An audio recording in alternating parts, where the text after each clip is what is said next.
Vai lá para a capital federal. Ei, tem cada coisa que acontece na capital federal também. Mas a gente começa por uma reunião. Arthur Lira, líderes, para definir o quê, hein, Rafael Procópio? Boa tarde. Ronald, Zaidan, boa tarde a vocês, boa tarde a todos que nos acompanham. Seguimos aqui mais uma terça-feira na residência oficial da Câmara dos Deputados, esperando essa reunião de líderes que é tradicional neste dia da semana. E com certeza os deputados estão debatendo aí essa questão toda que a gente vem trazendo na nossa programação, da questão desse projeto de lei que modifica tudo isso envolvendo o aborto, né? E principalmente equipara aí essa prática, a partir das 22 semanas de gestação, 5 meses e meio mais ou menos, a prática de homicídio, equipara criminalmente essas duas situações. No entanto, com essa polêmica, todo esse texto só deve ser analisado ali para depois das eleições de outubro, as eleições municipais ou até mesmo para o final deste ano de 2024, caso o texto encontre aí algum tipo de situação favorável para ser votado dentro da Câmara. A gente lembra que quarta-feira passada acompanhamos em 23 segundos a presidência da Casa, do presidente Arthur Lira, aprovou aí a urgência desse projeto em cerca de 23 segundos. É importante a gente salientar aqui para quem está nos acompanhando que a urgência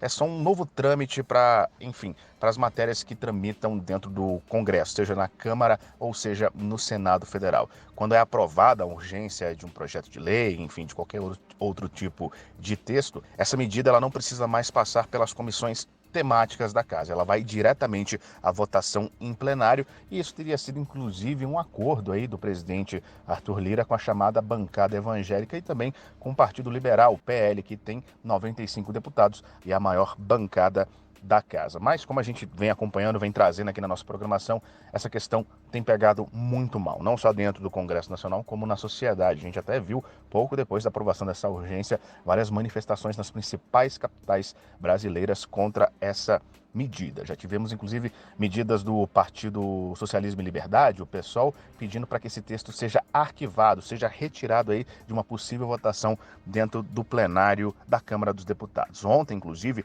a Ordem dos Advogados do Brasil emitiu um parecer considerando esse projeto de lei inconstitucional. De acordo com a Comissão de Direitos Humanos da instituição, a proposta afronta princípios fundamentais como a dignidade humana e viola direitos de meninas e mulheres, impondo a elas um ônus desproporcional e desumano. E a OAB, inclusive, disse que caso esse texto seja aprovado dentro da Câmara dos Deputados, vai entrar aí, vai recorrer ao Supremo Tribunal Federal. Esse texto, neste instante, ele não tem qualquer clima para ser nem votado dentro da Câmara dos Deputados. E o presidente do Senado, também presidente do Congresso, Rodrigo Pacheco, já disse que caso seja aprovado na Câmara, quando ele for ao Senado, ele não vai passar por nenhum tipo de regime de urgência, vai ser discutido, vai passar por todas as comissões temáticas, que é um tema que não pode ser feito de maneira apressada, caso exista clima para ele ser votado dentro do Congresso Nacional. Seguimos aqui na residência oficial, esperando aí o posicionamento de algum líder aí partidário, seja da situação, seja da oposição, para confirmar ou não essa informação que a gente tem, que esse texto, o PL do aborto 1904 de 2024, só deve ser votado lá para o final do ano, depois das eleições, caso exista qualquer tipo de consenso para ele. 3:11, consenso, né? Um objetivo, uma busca, quando tem o interesse de diferentes partes, né?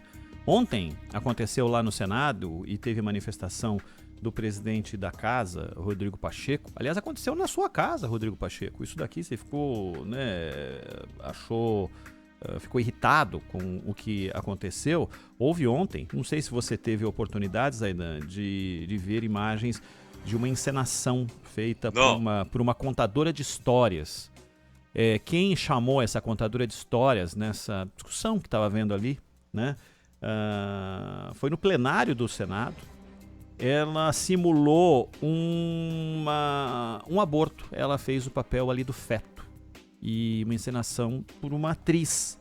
Quem pediu isso, levou isso até lá, foi o Eduardo Girão, ou Giral, como você achar que deve pronunciar o nome Giral, do nobre senador. E foi pro Elon Musk, né, que ele mandou Giral, né? My name is Eduardo Giral. Giral. Ele que chamou a contadora de histórias, a atriz que simulou, fez essa encenação de um feto chorando no plenário do Senado e que deixou o Rodrigo Pacheco irritado. E o que é de se espantar é que ninguém, absolutamente ninguém, tenha feito qualquer declaração depois lá numa casa que precisa se dar o respeito, né? É necessário se dar o respeito. E foi feito ali um teatro de um tema tão importante para ser discutido e que tem essas duas frentes no Senado e na Câmara. E parece que na Câmara vão jogar isso aí lá para frente porque perceberam que o momento não era o adequado de algo que você mesmo disse, né, Zaidan? Estava pacificado até ser estimulado por outras frentes. Isso, estimulado pela Rosa Weber, particularmente, pelo Supremo, mas particularmente pela Rosa Weber, quando ainda era ministra, óbvio, e agora por esse projeto. Inclusive, as pesquisas que são feitas a respeito de aborto, elas são feitas com alguma frequência. A maioria da população brasileira é contra o aborto.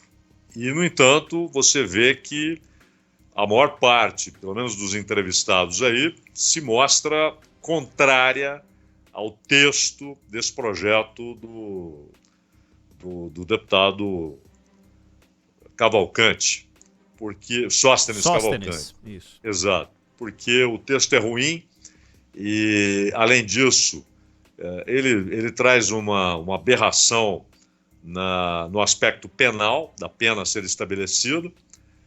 O fato é que um tema tão dramático, que sempre provoca tristeza, muitas vezes crises de arrependimento que se tornam intermitentes, e dramático do começo ao fim, né? Não há nada de alegre, embora alguns que defendem o aborto transformem isso numa bandeirinha alegrinha, né? O que é uma estupidez, né? Uma maneira infanto-juvenil de tratar algo tão sério, tão pesado, tão dramático.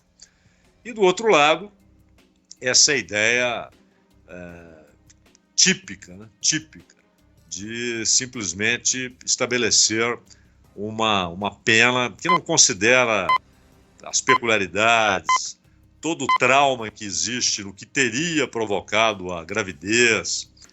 É um negócio completamente lamentável.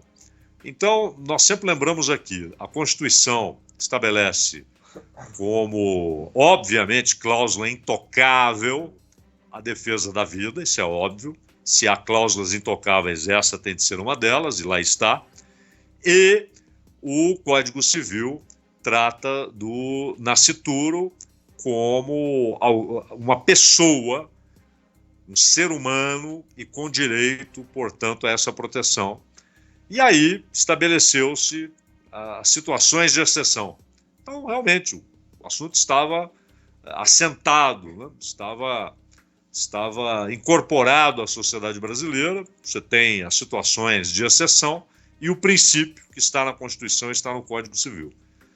Agora, o Lira, nessa reunião com líderes, porque esse negócio de regime de urgência, Ronald, há uma fantasia nessa história, porque muitas vezes quando se fala em regime de urgência, muita gente imagina que 2 dias depois o plenário tem de votar aquele assunto.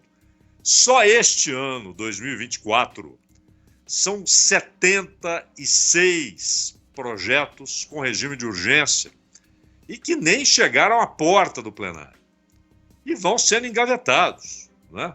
Então, esse papo de regime de urgência, na verdade, para evitar que o assunto passe por comissões, o que nesse caso é outro absurdo.